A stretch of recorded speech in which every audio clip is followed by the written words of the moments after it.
Shabiki mkubwa wa The Wave Network, asante kwa kutupa muda wako. Ni sherehe kubwa ya tarehe 2 mwezi wa 8 mwaka 2026. Hii ni baada ya msanii mkubwa sana East Africa na duniani Diamond Platinum na msanii mkubwa East Africa na duniani Zuchu wamefanikiwa kupata mtoto wao kwanza.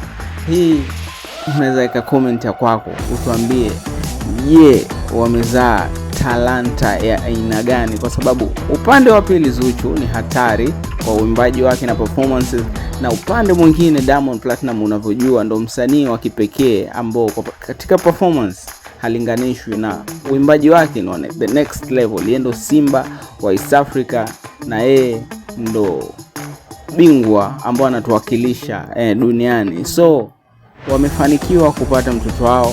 Unaweza drop comment kwako hapo chini ya kutuambia kwamba watakuwa wametuletea talanta aina gani katika dunia hii ya Bongo Flava.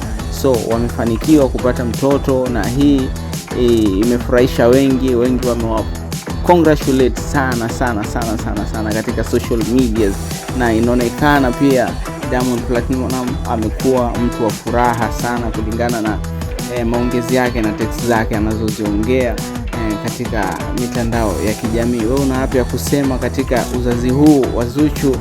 Na unaweza drop comment ya kwako, nitakuwa nazipitia utuambie una lipi la kusema katika mapokezi ya haya ya mtoto huyu wa Zuchu na Diamond Platinum. Mimi wako Melvin, asante kwa kunipa muda wako.